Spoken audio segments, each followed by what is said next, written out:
bien, la plus ancienne mission onusienne sur le continent africain, si la plus coûteuse aussi, et en passe de devenir clairement la plus critiquée sur le continent africain après 22 années d'exercice du côté de la République démocratique du Congo. Les populations ont du mal donc à apprécier clairement la trajectoire, la dynamique, mais surtout la compétence de cette force purement et simplement d'occupation. Et bien, nous tenterons de comprendre avec nos invités cette véritable colère des populations qui sont clairement en train de conspuer donc cette présence onusienne du côté de la République démocratique du Congo. Linda Labaoui, mais surtout Ngouti Béhanzin vont nous permettre de comprendre un peu plus dans cette véritable démarche donc des organisations de la société civile. Béhanzin, bonsoir à vous, bienvenue.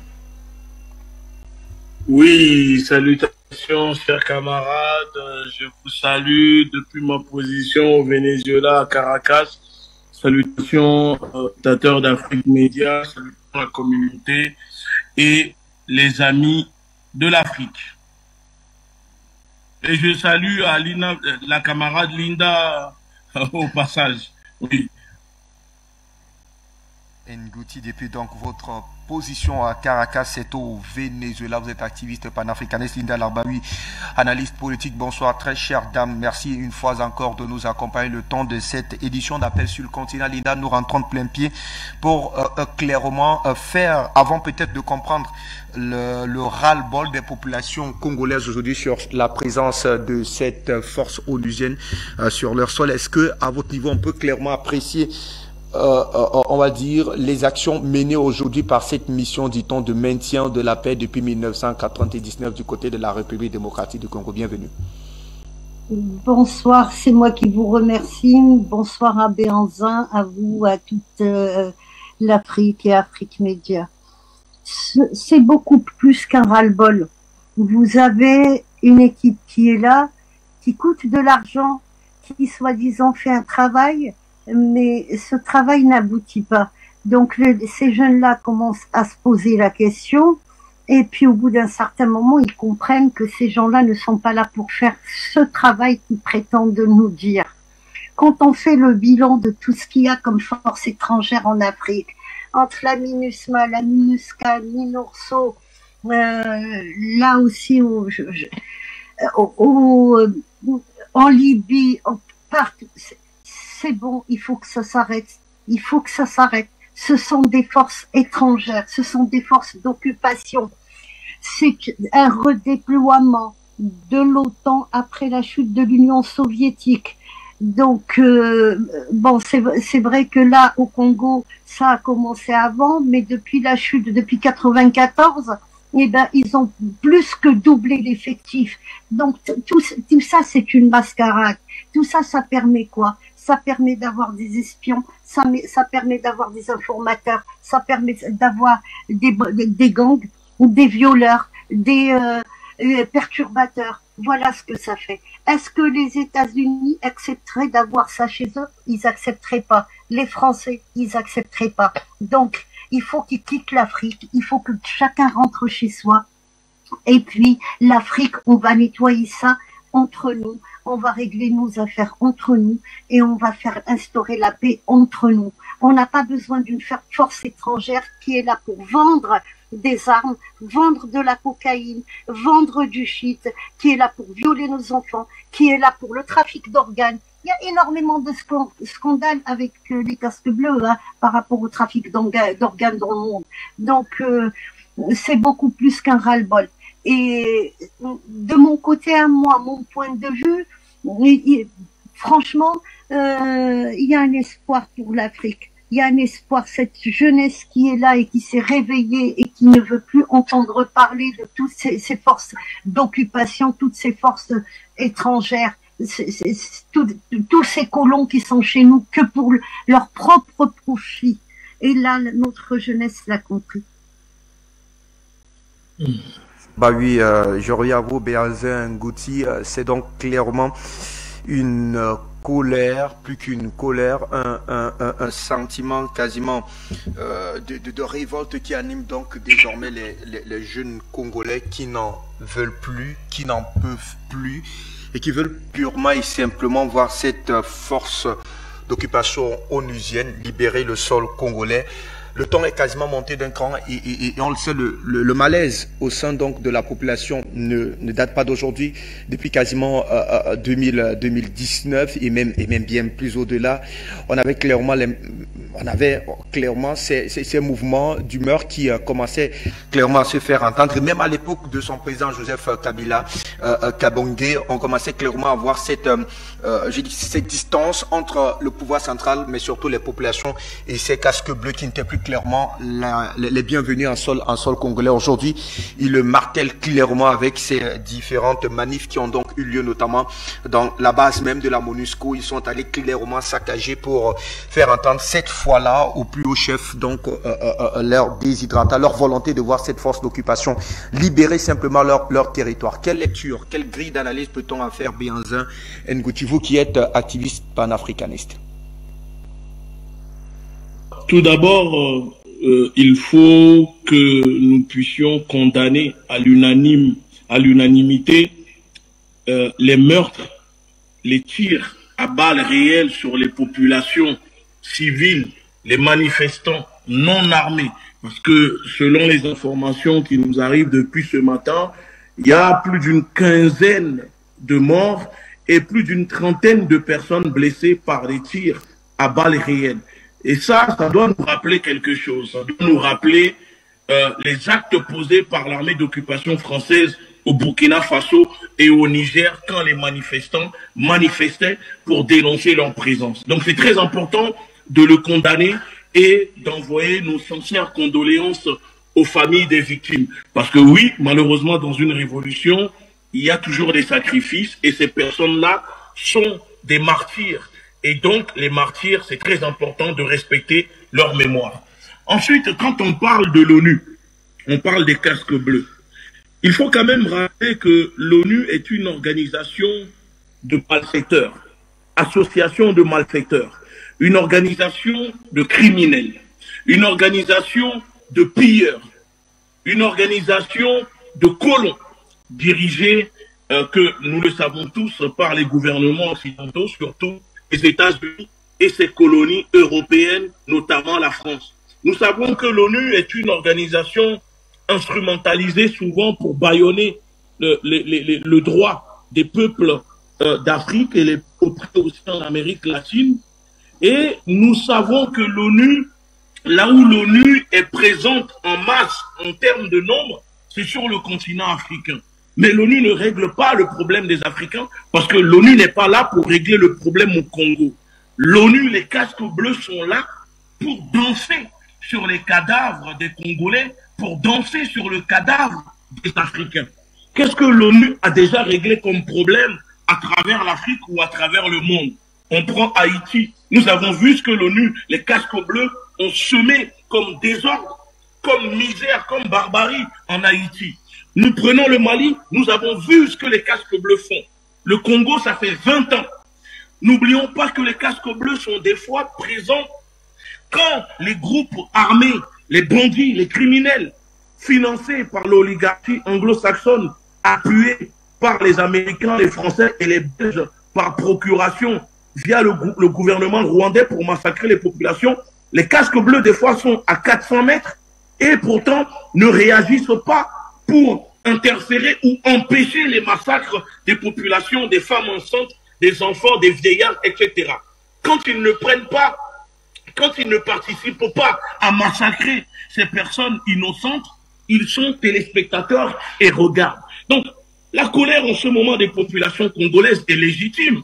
Et permettez-moi quand même de dire que moi, je soutiens la colère du peuple congolais parce que vous savez, à un moment, on ne va pas se libérer seulement avec les paroles. Il faut des actes.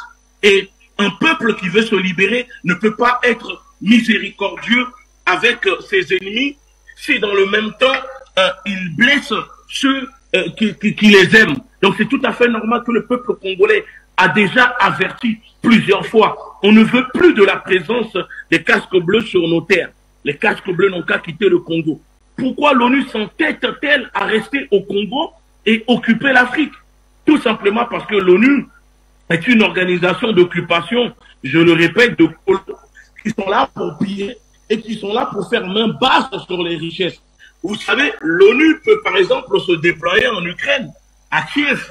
Pourquoi l'ONU ne va pas en Ukraine? Parce que ça ne les intéresse pas. L'ONU travaille pour ceux qui sont responsables des malheurs du peuple d'Afrique, qui sont les USA, la France, l'Union européenne. Même si les casques bleus qui sont en ce moment, comment dire, au Congo et un peu partout en Afrique, parmi eux, il y a sûrement des soldats africains. Oui, mais cela ne veut rien dire. Et cela ne peut pas empêcher la colère des populations parce que ce soit au Congo, que ce soit au Mali, que ce soit en Centrafrique et dans les autres pays, les Africains ne veulent plus de la présence des casques bleus de l'ONU. Et donc, il faut vraiment que les responsables de cette organisation criminelle puissent écouter. Parce que là, ce qui se passe, ça c'est de l'échauffement, ça c'est l'entrée. Les choses sérieuses n'ont pas encore commencé. Donc, soit l'ONU, les casques bleus, écoutent la colère du peuple congolais et des Africains et plient bagage, prennent la poudre d'escampette pour retourner aux États-Unis, soit il y aura des vrais problèmes.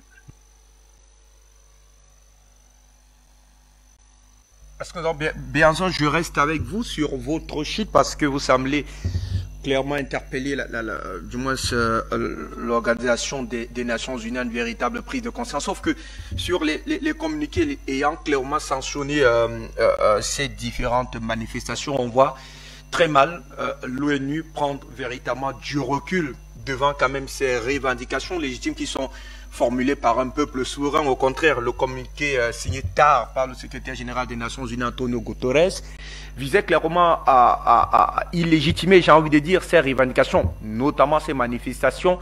Et il appelait d'ailleurs clairement les autorités congolaises à prendre avoir leur part de sens des responsabilités afin que l'ordre soit rétabli et que les casques bleus continuent allègrement leur mission.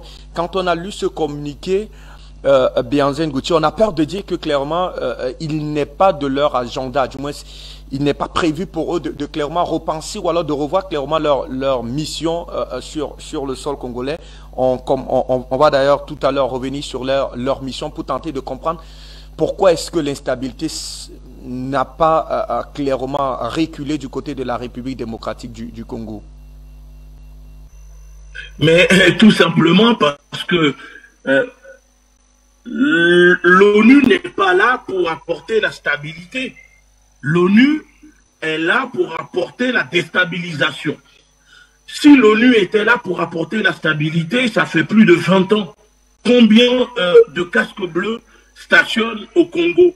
Et pourtant, on voit que chaque année, la situation se dégrade.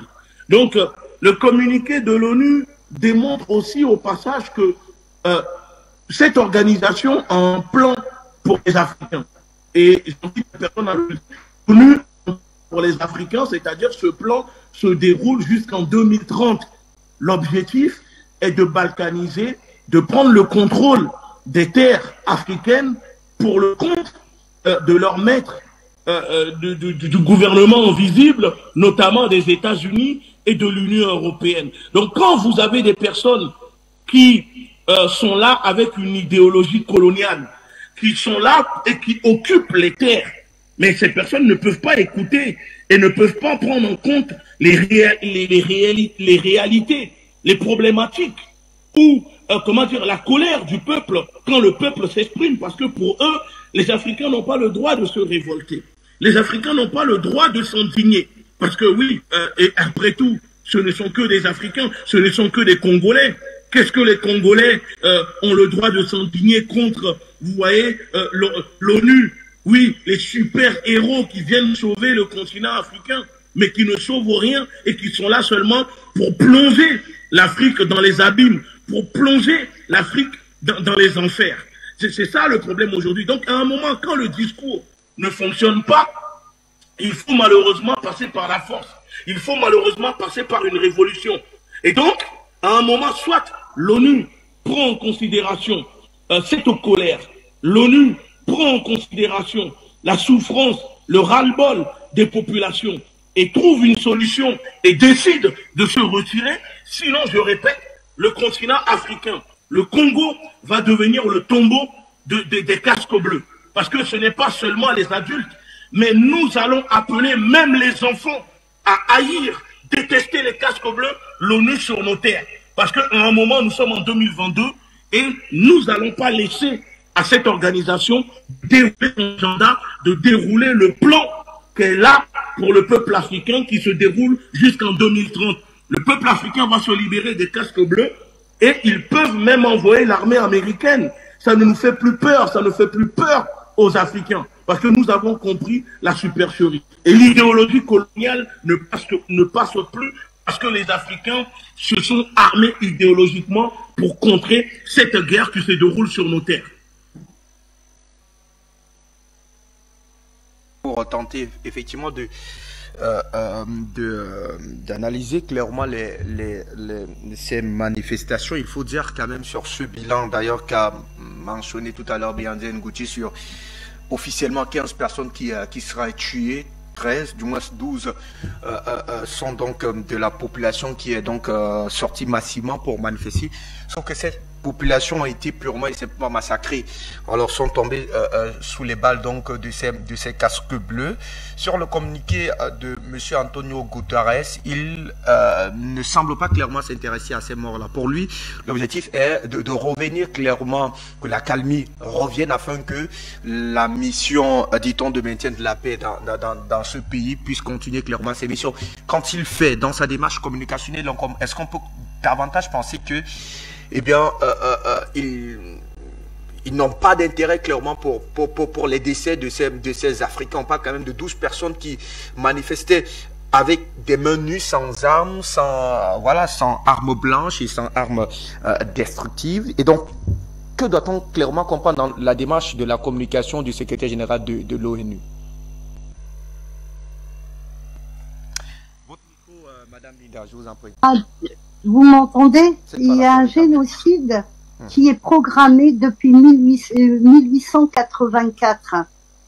Il est programmé sur les Africains.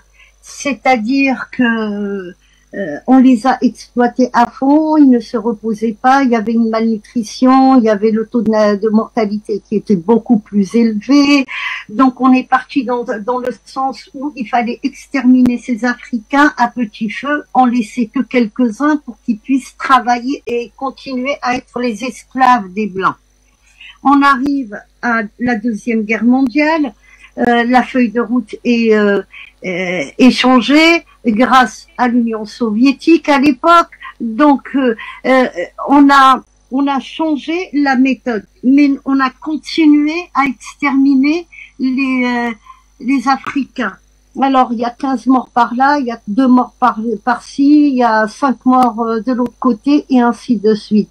Quand on comptabilise le nombre de morts par jour, et ça serait très intéressant de faire le bilan, quand on comptabilise, c'est un génocide programmé. C'est ça que nous subissons en Afrique. C'est un génocide programmé, mais encore une fois, on va pas faire l'erreur qu'on a fait aux Antilles, exterminer tous les Amérindiens, et puis après, il n'y a pas de main-d'œuvre. Après, ils ont trouvé la solution, ils sont partis chercher la main-d'œuvre en Afrique, chez nous. Donc là, non, on va laisser les plus forts, les plus costauds, une petite minorité pour continuer à extraire l'uranium, extraire l'or, travailler dans les champs gaziers, tout ça. Ce n'est qu'un génocide programmé pour nous. Et puis peut-être que parfois il y a l'instinct de survie. Donc, on a des petits soucis avec vous, Madame Linda Larbaoui. Peut-être avant d'aller au standard, je reviens à vous, très cher ami. Est-ce qu'elle est revenue, Linda? Alors, Béhanzé Ngouti, en s'attaquant clairement à la base de la MONUSCO, est-ce que là, on peut clairement dire que eh bien, les populations qui sont clairement exaspérées ne veulent plus carrément de délai à cette force onusienne sur le sol congolais? Vous savez, chers journalistes, les bases de casque bleu se trouvent au Congo. Et le Congo appartient aux Congolais. C'est sur la terre des Congolais. Donc les Congolais ont le droit d'aller où ils veulent. Et oui, effectivement, en allant protester directement devant le siège des casques bleus au Congo, c'est pour dire aux casques bleus, vous pouvez encore vous en sortir en quittant notre pays. Maintenant, ceux qui s'entêtent à rester assumeront les conséquences. Et les conséquences ne seront pas du côté des populations, mais des casques bleus. Parce que quand vous êtes chez quelqu'un, quand vous venez pour aider quelqu'un, et que la personne vous demande maintenant, en vous disant, maintenant quittez ma maison, partez de chez moi, vous devez partir, vous ne pouvez pas rester. Aider, ce n'est pas forcé. On n'oblige pas quelqu'un à subir, à accepter une aide.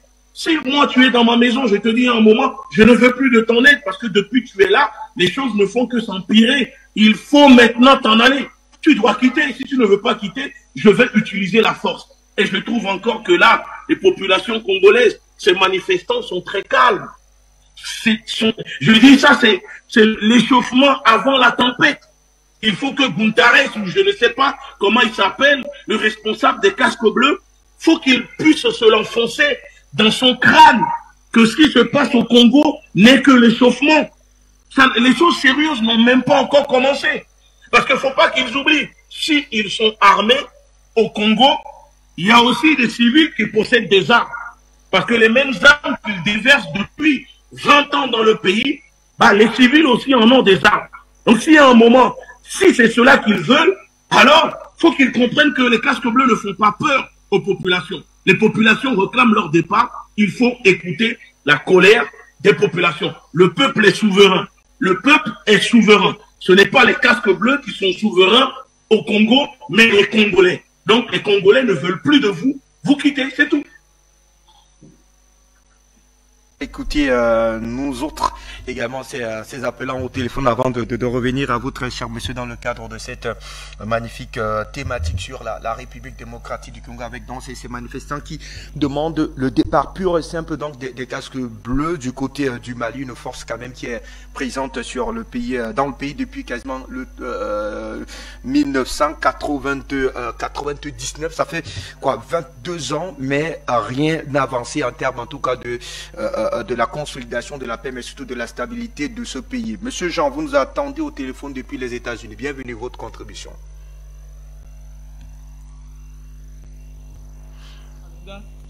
Bonsoir, oui, et bonsoir aux techniciens et bonsoir à tous ceux qui sont sur Afrique Média. Bonsoir. Alors, d'entrée de jeu, parce que ce qui se passe, tout est lié. La visite de Macron au Bénin, Macron n'a qu'à savoir, nous l'avons dit hier, comme il était au Cameroun, Macron n'a qu'à savoir que il n'est plus sur un terrain conquis comme il pense toujours.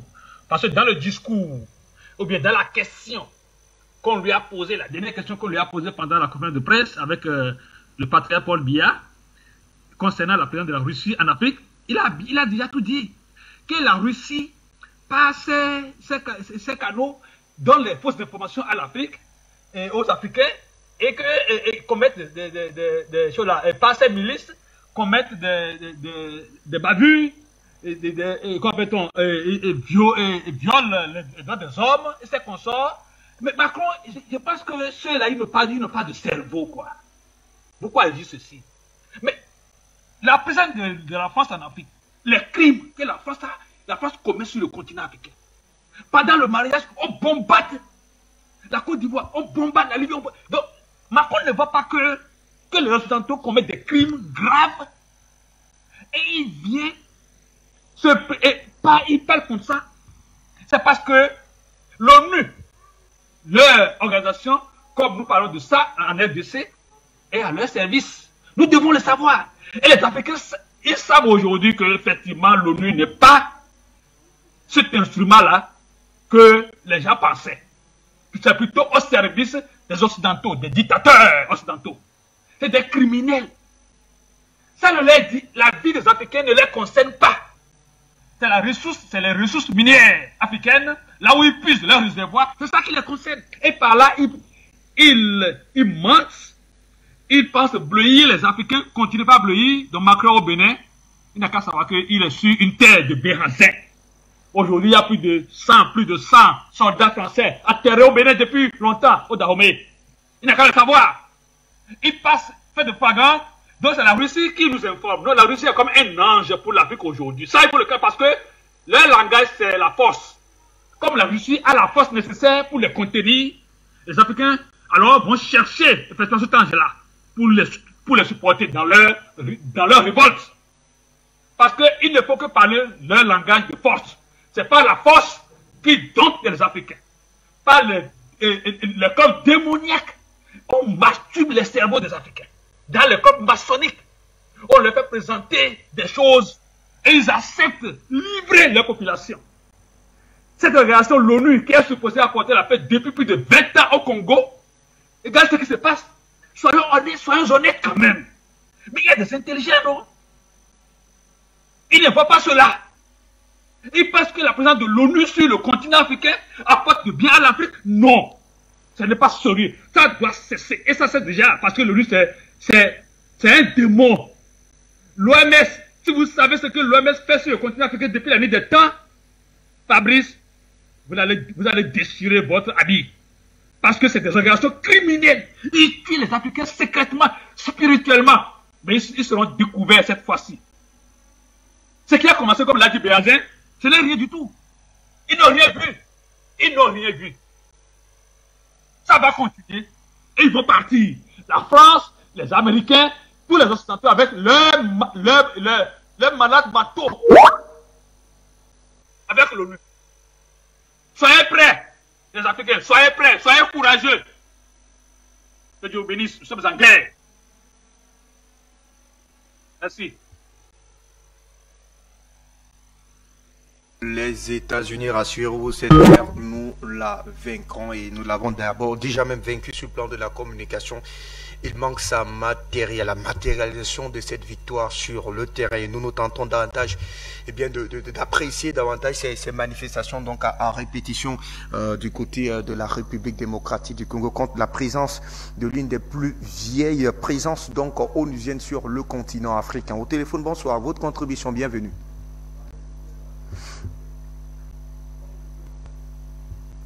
Bonsoir, nous vous écoutons. Bienvenue à l'antenne. Allô? Les Nations Unies dans nos pays. Je voudrais dire une chose.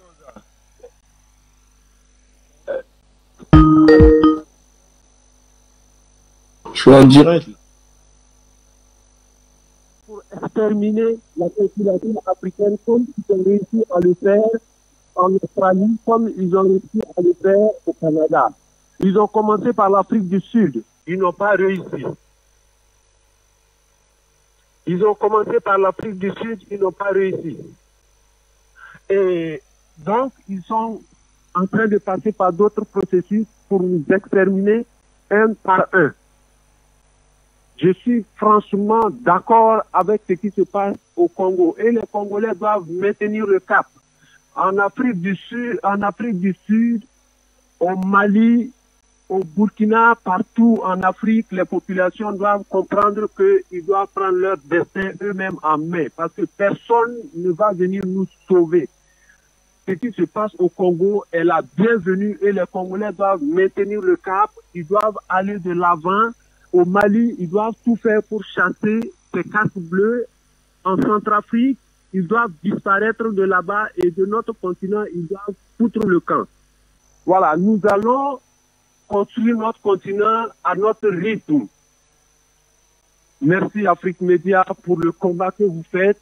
Merci à tous les Africains qui se sont engagés dans ce combat et en avant l'Afrique. Merci à vous et du courage à tous les Africains qui s'engagent dans ce combat. Fort aise de vous savoir bien évidemment avec nous pour une guerre, on va dire, pour ce combat de la communication. Madame Cissé, vous nous avez rejoint au téléphone il y a un moment. Bienvenue à vous. Votre contribution autour de la thématique que vous inspire ces manifestations du côté de la République démocratique du Congo afin de demander le départ Manu Militari de la MONUSCO. Bonsoir Chris Doum, bonsoir Linda Larbaoui, bonsoir aussi à Mbushi Bianzi. Je vais profiter pour dire merci et saluer la bravoure du peuple congolais pour les actes qu'ils ont posés hier envers cette criminelle ONU, parce que tout le monde sait que l'ONU, quand elle est dans votre pays, c'est la destruction. Qu'est-ce que l'ONU n'a pas fait en Côte d'Ivoire? Mais on a un droit de se poser des questions, nous, Africains. Pourquoi c'est toujours dans les pays africains qu'on envoie ces forces-là? Pourtant, il y a des conflits comme ça. Il y a un conflit, le conflit basque en Espagne. Il y a des conflits un peu partout. Mais pourquoi c'est seulement en Afrique qu'on envoie cette force onusienne-là? Et deuxième question, pourquoi l'ONU, quand elle arrive quelque part, jamais un conflit n'est résolu? Et deuxièmement, quand une force dite onusienne, force d'interposition, quand un pays légalement constitué est attaqué, un État souverain attaqué par des forces rebelles, l'ONU trouve le moyen, d'après elle, de mettre sur le même pied d'égalité une rébellion et puis un pays légalement constitué. Nous sommes en droit de nous poser des questions. Quand on prend la force onusienne qui est au Congo depuis 1960, depuis que ce pays a eu son indépendance, la force onusienne est encore dans ce pays, et qu'est-ce qu'on constate? Elle est en train de piller, elle est en train d'exacerber les tensions, parce qu'elle surfe un peu sur des minorités ethniques, sur des minorités religieuses. Par exemple, au Congo, on se rend compte qu'il y a des Tutsis au Congo, il y a des Tutsis en Ouganda, des Tutsis en Rwanda, et l'ONU active ces tensions-là entre ces peuples pour pouvoir s'installer durablement dans ces États-là. En Côte d'Ivoire ici, on a eu le cas de cette ONU qui est venue, dit-elle, venir force d'interposition, s'interposer entre les rebelles et comment on appelle, les forces loyales. Finalement, l'ONU est devenue force belligérante. Elle a combattu les forces loyales de Gbagbo. Je vais en Haïti. En Haïti, qu'est-ce que l'ONU a apporté? L'ONU a apporté le choléra. Maintenant, au-delà même de la mission onusienne, elle pose un problème même de sécurité à nos États. L'ONU même pose un problème de société. Quand elles viennent, ces forces onusiennes-là, et ils font des enfants, ces enfants-là, comment ils sont considérés avec des Bangladeshis, des Pakistanais, des ceci, cela, ils laissent des enfants là. Et qui va prendre en charge ces enfants là après? Ça, c'est des bandits qu'on laisse là, des apatrides. Et ils seront à la charge de qui? Voilà les problèmes que l'on pose aux Africains.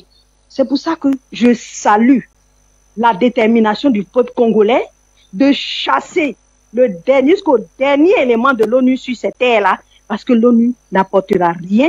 Ce sont eux qui soutiennent le terrorisme. C'est clair, c'est avéré. Il y a des enquêtes là-dessus. Il y a tous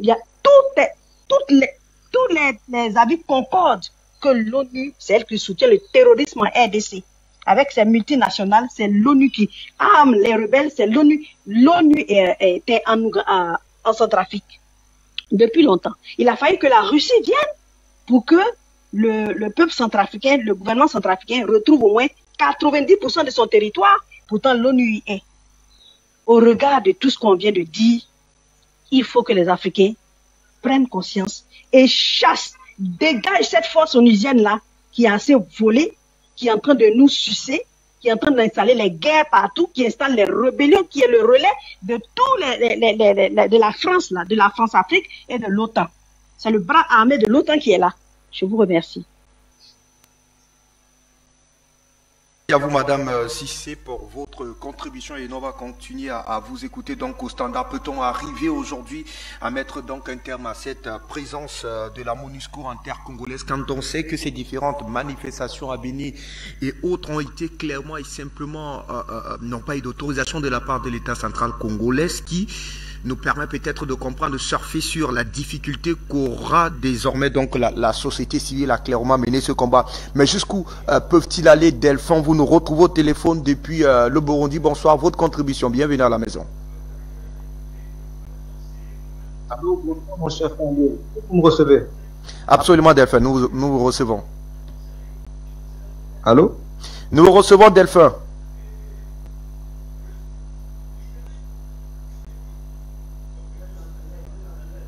Oui, d'accord. Merci bien. En fait, j'avais la voix de ma sœur Cissé qui me revenait. J'étais pas sûr. Donc, je salue les invités, ma chère grande sœur Linda Larbaoui et mon frère Hubert Rouen. Je salue aussi l'ensemble des commentaires constitutifs ce soir. Dans les groupes qui m'ont précédé, je suis d'accord avec tout ce qui a été dit. Moi, j'apporte aussi à mes frères et sœurs congolais. Ma contribution sera courte. Je me bornerai à dire simplement à nos frères et sœurs de RDC de ne pas lâcher la pression. Ça fait quand même 22 ans. Si ça avait été 1 mois, 6 mois, bon, je comprendrais qu'ils se laissent un peu de temps. Mais 2 décennies, c'est bon. Ça fait 2 générations. Si ça avait été 1 mois, je les encourage. Et venant d'un Burundais, tout à fait normal. Nous avons chassé en 2017, si mes souvenirs sont. Ils n'ont plus le droit de marcher. Nous les avons carrément menacés de mort. Tout à l'heure, mon frère Chib Béanzin disait que la RDC tente à devenir le tombeau de gens, soi-disant. Je ne voudrais pas prêter à Afrique Média, ils ne sont pas les siens. Mais je tiens à dire ce qu'ils ont dit. Tous ces gens-là, leurs semblables ont passé par l'Union africaine. Chez nous, il y a une mort officielle. Les autorités du Butega ont fait le premier qui s'avise de fouler le sol de notre pays, il a une balle dans la tête. Donc, on peut tenir un discours différent quand on s'adresse à des Africains. Il faut tout faire pour les chasser. On fera tout, soit la version diplomatique, qui ne fonctionne pas, ils seront déclarés ennemis de la nation. Nation, on les refroidit. Donc voilà, je m'arrête ici et je vais laisser l'émission suivante. Une fois de plus, Afrique Média, le monde c'est nous. Merci à vous, Delphin. On va prendre un dernier avant de vous retrouver, Linda là-bas. J'espère que la liaison est rétablie avec vous au téléphone. Bonsoir, merci d'apporter votre contribution sur la thématique. Est-ce que ces organisations de la société civile, à votre avis, vont finalement réussir à renverser la donne et à obtenir clairement le départ de la MONUSCO du côté de la République démocratique du Congo? Votre contribution, bonsoir. Bonsoir, monsieur Fabrice Indom, les journalistes émérites d'Afrique Média. C'est monsieur Abou depuis l'Angleterre. Je suis tellement content de vous revoir ce soir. Je salue tous vos invités et tous les appelants. Et le PDG d'Afrique Média, les techniciens. Une fois que j'ai dit cela, monsieur Fabrice Indom, à la question d'aujourd'hui, ma solution que je propose toujours à quiconque veut m'entendre, il faudrait que, à l'instar du peuple juif, qui, lui, a fait ce qu'on appelle le lobby juif, qui défend vaille que vaille les intérêts de tous les juifs, nous, les panafricanistes ou néo-panafricanistes contemporains, nous devons créer ce lobby-là. Et dans ce lobby-là, on aura justement une armée panafricaniste. Et cette armée panafricaniste-là sera tenue de chasser toutes les armées d'occupation dans tous les pays africains. Et ça, c'est comme les Juifs. Il faudrait que, aujourd'hui, en ce temps-là, en ce temps contemporain-là, que nous, on puisse dire que la vie d'un Africain tué compte telle que la vie de tous les autres peuples. C'est-à-dire que, aujourd'hui, en 2022, on a vu qu'on poursuit toujours ceux qui ont commis le génocide juif. On les poursuit même, on les juge à titre posthume. Et nous voyons que nous sommes le seul peuple, le peuple africain, qui est toujours martyrisé jusqu'à ce plein 21e siècle-là, sans qu'il y ait réparation, sans qu'il y ait jugement, sans qu'il y ait condamnation. Nous disons que trop c'est trop. Nous devons impérativement créer un lobby juif qui va transcender tous les gouvernements africains, tel que le lobby puissant des juifs. Là, nous on doit avoir un lobby qui va défendre nos droits. On aura une section juridique, on aura une section de l'armée qui va, par exemple, en ce moment, si on avait le lobby, on avait cette armée panafricaniste là, on partait de loger tout l'ONU, de trucs comme on appelle ça, l'ONU au Congo, et si le président qui a encore un concubinage incestueux avec eux, on les déloge aussi. On doit défendre les intérêts de l'homme noir, parce qu'on a vu que tous les autres peuples n'acceptent pas cela. Ce qui est inacceptable chez les autres peuples ne doit pas être accepté dans le peuple noir aussi. Nous sommes le seul peuple où on n'a jamais eu condamnation de tous ceux qui nous tuent jusqu'à présent. Et c'est pourquoi ils continuent à nous tuer. Il faudrait qu'une fois, on puisse aussi punir les gens de l'ONU ici. L'ONU, ils ont fait en Côte d'Ivoire. En Côte d'Ivoire, l'ONU a tué les Ivoiriens et ils n'ont jamais été punis. Il n'y a jamais eu de procès. On a vu ça partout. Partout où l'ONU est tue, il n'y a jamais de procès. Trop, c'est trop. Il faut forcément qu'on crée ce lobby panafricaniste qui va comporter une armée panafricaniste, qui va comporter une section juridique panafricaniste, qui va se traiter tous ces dossiers-là. Et on va faire comme les Juifs, même déterrer tous ceux qui ont tué les Africains et les juger à titre possible. Ça, c'est ma solution. Je vous remercie. Bonne continuation. C'était M. Abou depuis l'Angleterre. Bye bye, Somna. Bye bye. Allez, merci à vous, Abou, depuis l'Angleterre, pour votre contribution. Merci infiniment à ceux-là qui ont donc contribué dans le cadre de cette édition. Nous rentrons donc sur le grand zoom avec vous, Linda Larbaoui, pour tenter de contourner cette épineuse question donc qui nous intéresse ce soir. La difficulté, la complexité clairement de cette lutte, de ce combat, est que l'État central congolais ne semble pas clairement s'identifier à ces revendications, même si on a, on va dire, ce coup de pouce apporté il y a peu à mi-juillet par le président du Sénat qui demandait clairement aujourd'hui que la sécurisation du sol congolais soit effectivement et singulièrement l'œuvre des fils congolais au regard du constat d'échec alarmant qu'il a d'ailleurs dressé de cette mission onusienne.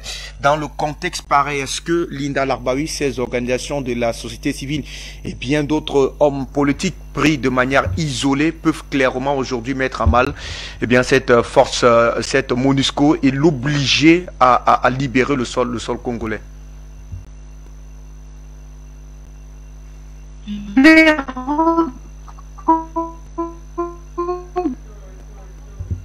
Des soucis, décidément, des soucis avec vous, Madame Linda Larbaoui. La question, je vous la repose donc, Béhanzin Gouti, vous qui êtes clairement au fait et au taquet clairement de ces États, entre guillemets, fantoches qui ne défendent pas toujours la cause citoyenne, la cause panafricaniste. Le cas aujourd'hui de la République démocratique du Congo qui est quand même, qui a mal à partir avec clairement ces questions sécuritaires, alors d'insécurité dans le Nord Kivu aujourd'hui. Le rôle trouble de l'État semble rendre ce combat beaucoup plus complexe, beaucoup plus périlleux. Est-ce que dans ce contexte-là, il est clairement possible d'envisager une sortie favorable de la part des organisations de la société civile qui œuvrent clairement pour le départ Manu Militari de la MONUSCO?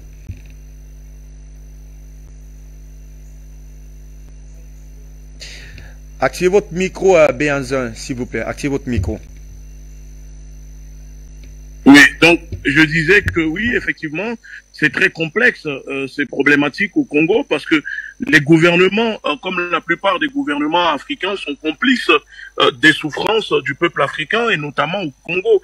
Nous le savons que Tshisekedi, ce président soutenu par l'oligarchie occidentale, belge, française et notamment américaine, ne va pas aller contre l'intérêt de ses maîtres au Congo. Mais comme je dis encore une fois, si à chaque fois le peuple doit laisser, les politiques, les gouvernements décider pour eux, le peuple restera toujours esclave parce qu'à un moment, la souveraineté, revient au peuple. C'est le peuple qui est souverain. Donc si le président, si on peut qualifier ça de président, je dirais plutôt un gardien de camp de concentration parce que oui, le Congo fait partie de ces camps de concentration qui existent sur le continent africain. Si réellement il est pour le peuple, normalement, il doit trouver une solution. Il doit limite convoquer le responsable des cas à l'ONU déjà pour demander des comptes, pour demander comment se fait-il que vous tirez à balles réelles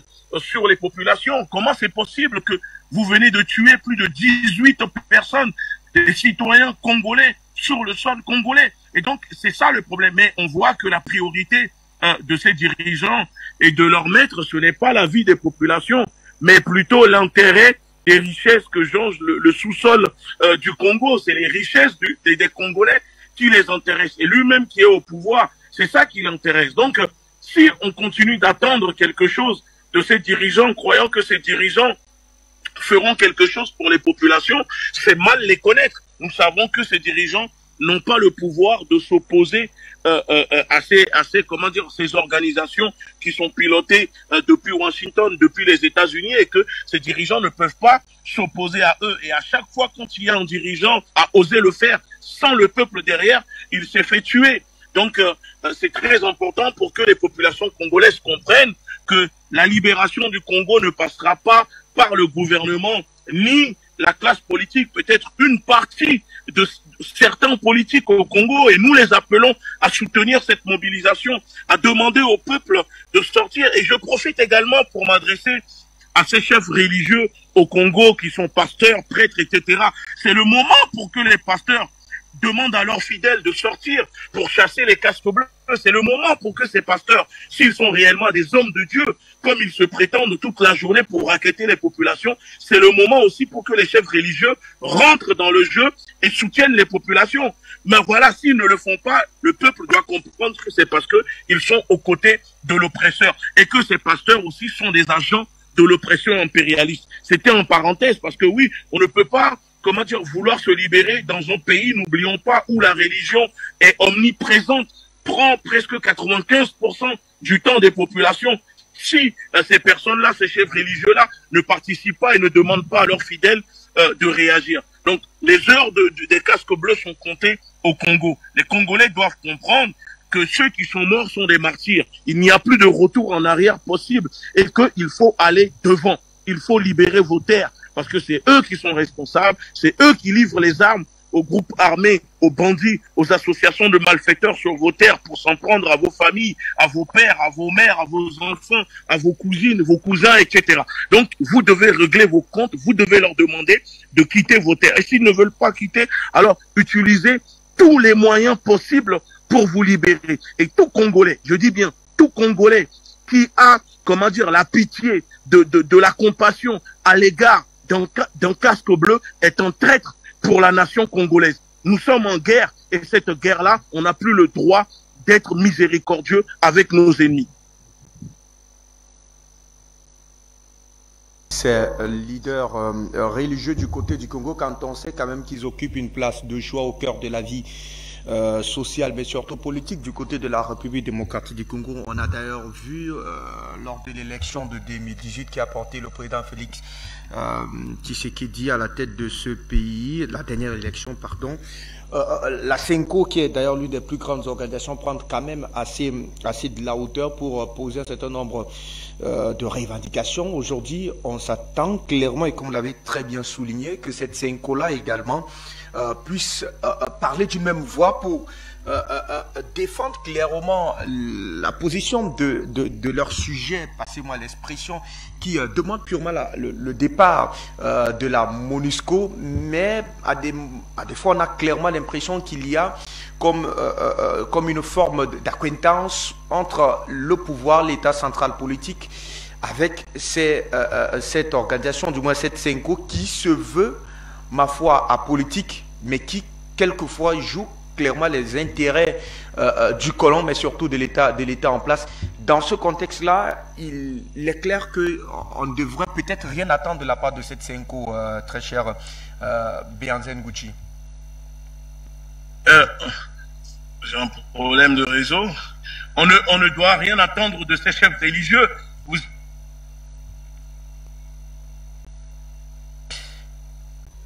Alors, est-ce que nous avons encore Béanzen avec nous? Je préfère plutôt repartir avec Linda. C'est pas si la liaison avec Linda a été rétablie. Linda, est-ce que vous avez...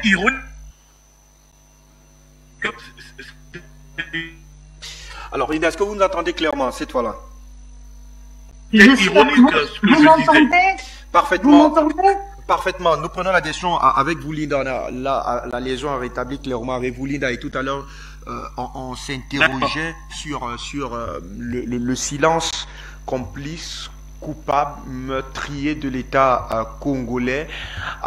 Au lendemain de l'arrivée au pouvoir aux affaires de M. Félix-Antoine Tshisekedi, de l'UDPS, parti de l'opposition, qui a passé quasiment l'ensemble de son combat à défendre, du moins à se placer pour défendre clairement les intérêts, dit-on, des peuples marginalisés. Aujourd'hui, c'est une revendication légitime qui, à ma foi, demanderait clairement une très haute considération de l'État, principalement de M. Félix-Antoine Tshisekedi, qui est quand même qui est d'une formation politique issue de l'opposition. Mais pourquoi est-ce que clairement aujourd'hui, il ne se retourne pas pour défendre ces revendications légitimes du peuple congolais qui paye quand même le lourd tribut de cette insécurité dans le Nord Kivu? Aujourd'hui, nous vivons une période exceptionnelle. Ça bouge partout en Afrique, ça bouge dans le monde. Il y a des guerres qui ont éclaté, qui ont rapport avec tout ce qui se passe dans le monde, par rapport à tous ces colons qui n'ont pas envie de comprendre que les peuples ne veulent plus d'eux et que les peuples veulent se libérer. Donc, quand quelqu'un est là pour soi-disant faire un travail, mais alors qu'il est en train de faire carrément autre chose, il est très difficile au moment où on commence à dévoiler son vrai visage, il est difficile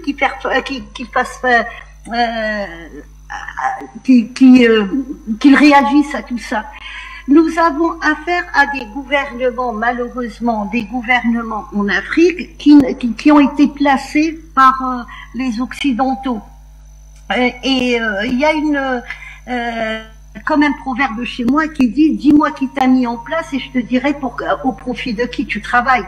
Donc ça veut tout dire.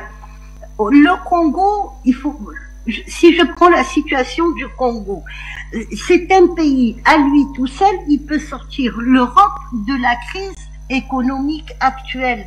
C'est un pays qui a été une vache à lait et qu'on a saigné, mais saigné à fond, comme d'autres pays d'ailleurs, mais le Congo encore davantage. L'endroit stratégique et toutes les richesses qu'on peut trouver en Afrique, elles se résument au Congo. Il y a ça. Donc, comment voulez-vous que les Occidentaux vous laissent mettre quelqu'un qui va travailler les intérêts de ce pays-là? Ce n'est pas possible. Et aujourd'hui, on le voit clairement. On ne peut pas défendre l'intérêt du peuple à partir du moment où on n'était pas mis en place pour ça, tout simplement. Maintenant, ce qui est réjouissant dans ce qui est en train de se passer en Afrique et ce qui donne de l'espoir, c'est toute cette jeunesse, la dynamique de toute cette jeunesse qui a très bien compris.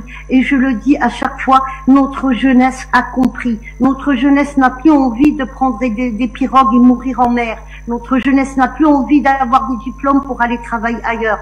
Notre jeunesse veut vivre des profits de son propre pays. Notre jeunesse a envie de construire notre Afrique, l'Afrique qui est pour les Africains, c'est ça. Il y a une chose qui est certaine, et c'est que ces blancs, on va parler des blancs européens, parce que ce qu'il y a aux États-Unis, ce sont des blancs européens.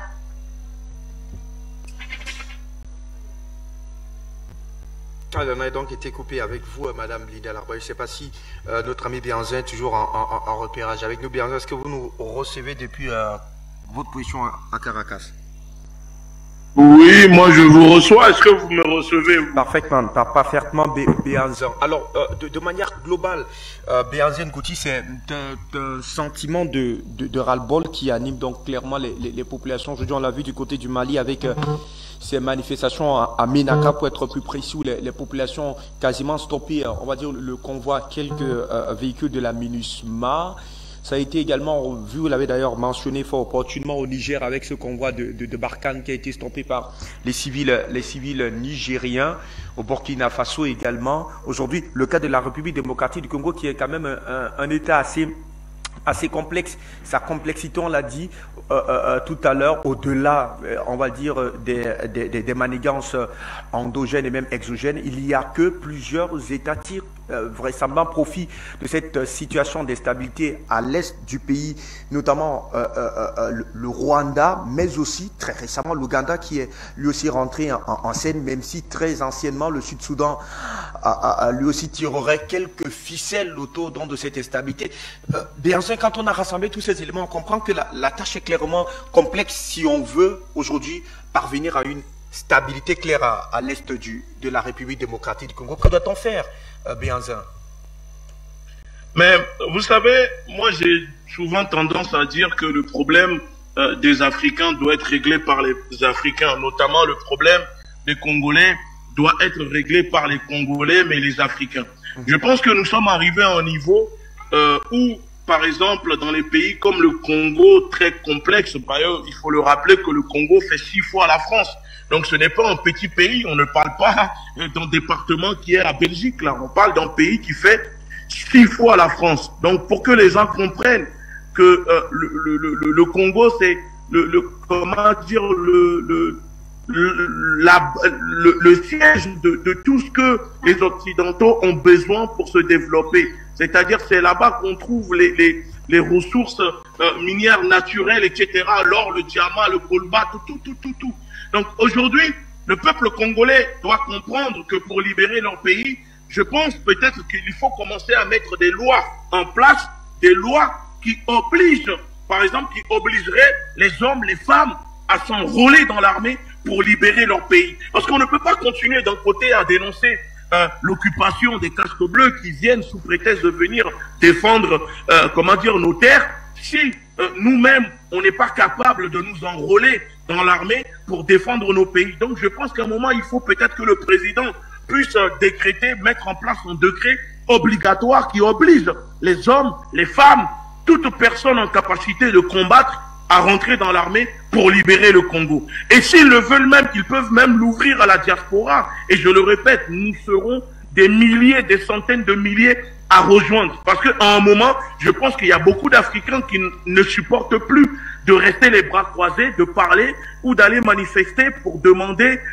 la libération du continent africain, des pays africains, mais veulent participer physiquement. Et donc, tant qu'ils n'auront pas l'occasion, alors ils vont toujours nous ramener les casques bleus. Ensuite, maintenant, il y a l'armée belge, parce que je tiens à le rappeler que le président congolais vient de signer avec la Belgique le redéploiement de l'armée belge au Congo. Ça veut dire, vous comprenez qu'ils sont en train de coloniser le continent africain militairement en utilisant des prétextes, comment dire, des excuses fallacieuses, etc., pour dire qu'ils sont là pour aider, pour sécuriser. Oui. Bergeon, pour rester effectivement avec cet élément d'information que vous venez de nous apporter, j'aimerais te poser cette question banalement. Est-ce que finalement le problème de l'instabilité à l'est de la République démocratique du Congo n'est pas clairement lié aux égarements, j'ai envie de dire, de l'appareil étatique en place? On se souvient que M. Félix-Antoine Tshisekedi Tshilombo,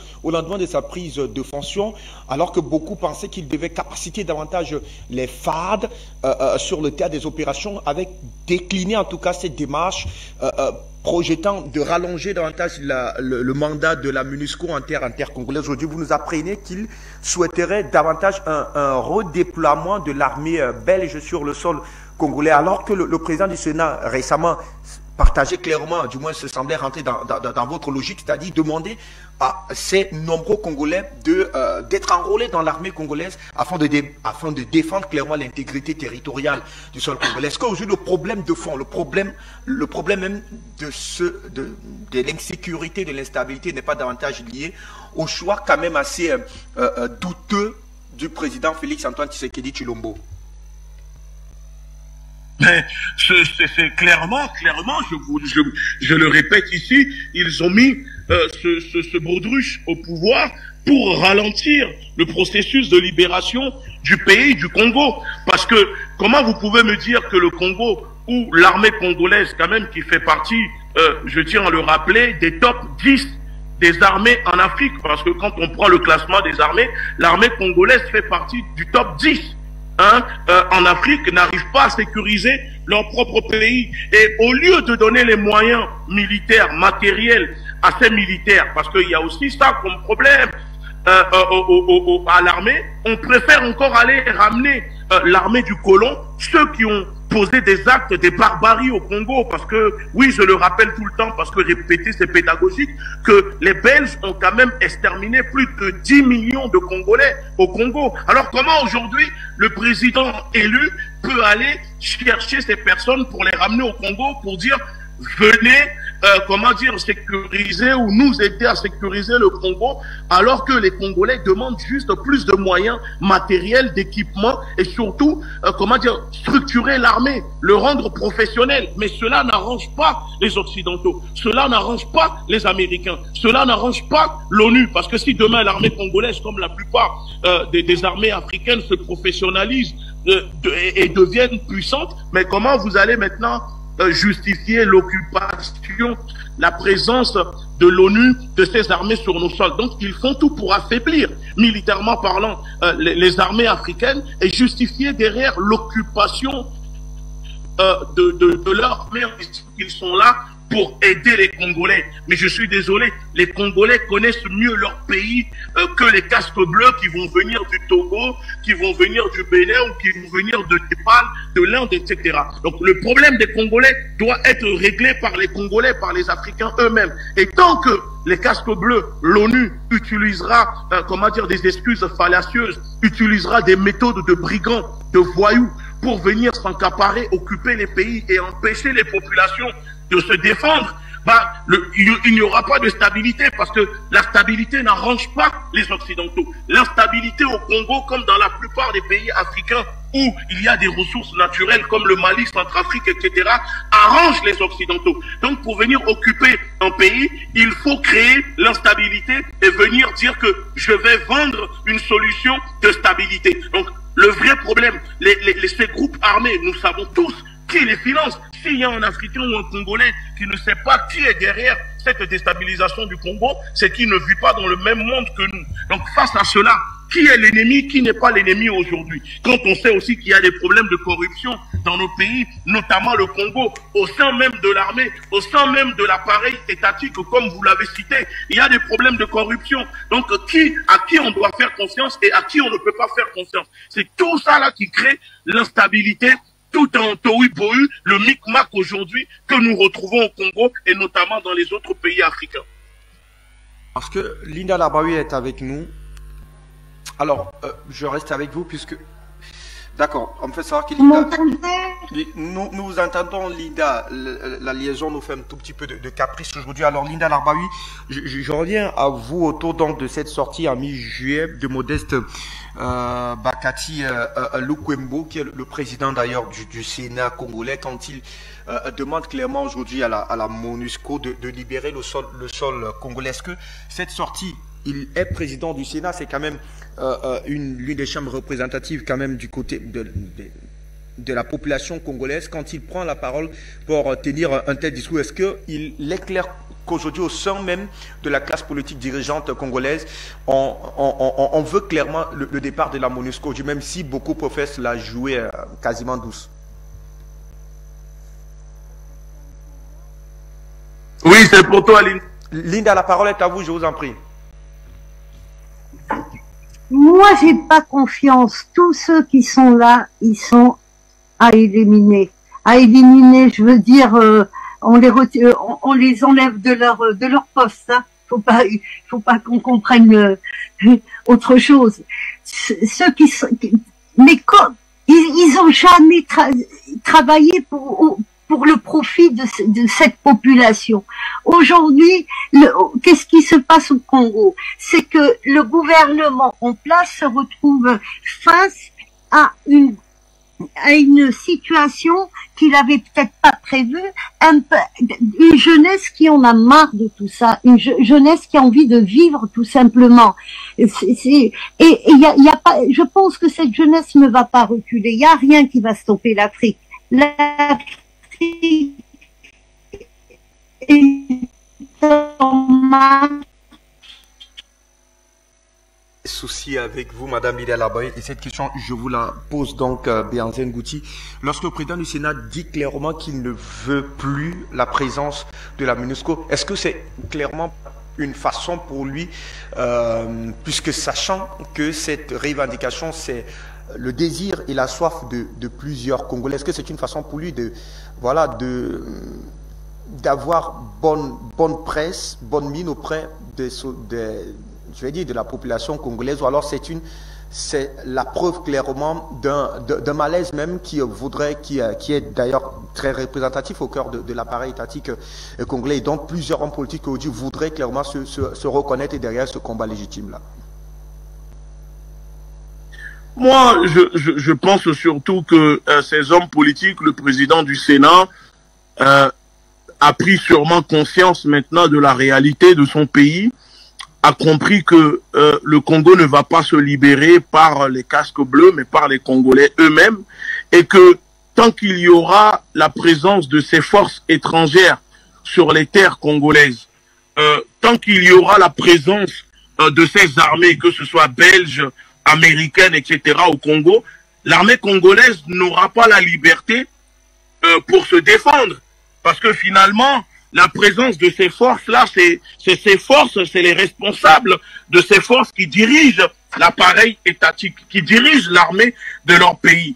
Vous imaginez bien que si je viens occuper votre maison et que je suis plus puissant que vous, mais vous avez une armée dans votre maison, mais étant donné que je suis plus puissant que vous, ce n'est plus vous qui allez diriger votre maison, mais c'est moi, parce que la force ne respecte, la puissance ne respecte que la puissance. Donc, pour que le Congo soit libre, pour que l'appareil étatique, pour que le gouvernement aujourd'hui au Congo soit libre de procéder à des actes, à des actions et prendre des décisions, il faut libérer le pays de tous les occupants qu'il y a au Congo. Ces occupants commencent par les casques bleus, l'ONU, l'armée belge, l'armée américaine, tout ça, on ne peut pas les laisser dans le pays et dire qu'on va se libérer. Ce n'est pas possible.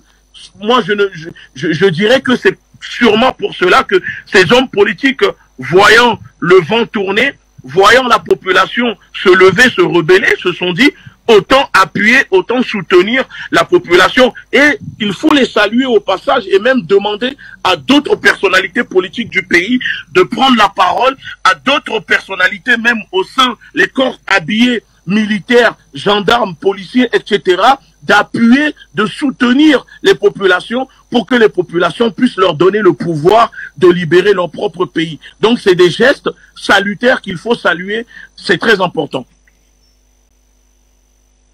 Monsieur Linda Larbahu, on va clairement poser cette autre réflexion pour tenter de comprendre désormais cette méfiance des populations, des peuples africains vis-à-vis de ces différentes missions onusiennes sur le continent africain. Je l'ai clairement brossé tout à l'heure, du Mali au Niger en passant par la République centrafricaine et ce jusqu'en République démocratique du Congo. C'est désormais le même son de cloche. On n'en veut plus, on n'en peut plus. Libérer d'autres territoires, les mêmes slogans qui sont scandés à chaque fois. Est-ce clairement à dire que c'est le début de la fin, comme vous l'avez clairement dit, de ces missions onusiennes en terre africaine? Bianzan, la question est à vous et certainement Linda Larbahu tout à l'heure.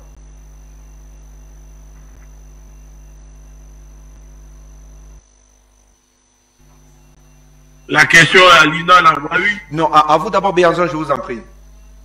D'accord. Oui, donc vous me demandez si vous pouvez répéter s'il vous plaît. Alors, désolé. D'accord. Tout à l'heure, je l'ai rappelé fort opportunément, on a désormais ces mouvements qui se multiplient sur le continent africain, qui résultent en tout cas de la méfiance des peuples africains vis-à-vis de ces missions onusiennes, le cas du Mali, de la République centrafricaine, du Niger et même du Burkina Faso. Aujourd'hui, la RDC qui est notre exemple. Est-ce à dire clairement que on est désormais en face d'une dynamique qui voudrait mettre désormais fin à toute forme d'occupation, en tout cas des forces onusiennes sur le continent africain? Oui, on est vraiment lancé sur cette dynamique-là de mettre fin à l'occupation des forces étrangères sur les terres africaines.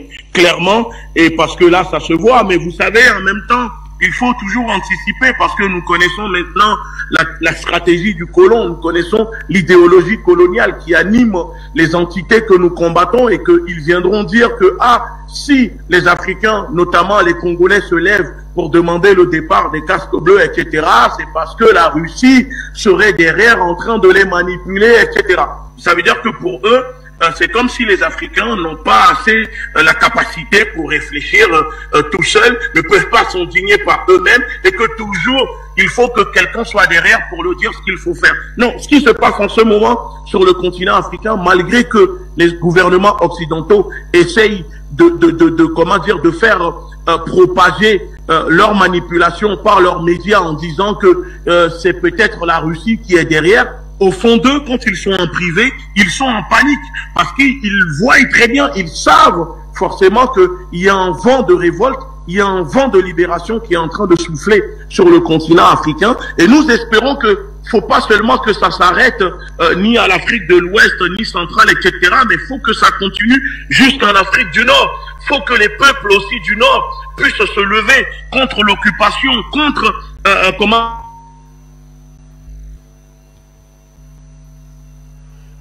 Et donc nous vous avons donc perdu, très cher Bianzen Gouti. En tout cas, votre réflexion et votre grille d'analyse a été purement et simplement entendue par ces nombreux Africains. Merci à vous, Lida Larbaoui. Ça n'a pas été assez aisé, facile avec la liaison de votre côté. On espère vous retrouver très bientôt pour une nouvelle édition d'Appel sur le continent, l'édition de ce soir qui se referme. Merci de nous avoir suivis en rang série. On se retrouve demain pour de nouvelles actualités, toujours en direct sur Afrique Média Télévision. Le grand journal, c'est dans moins de 5 minutes. Christelle Ouandi et ses invités vous attendent dans le studio de Très bonne suite des programmes sur Afrique Média Télévision.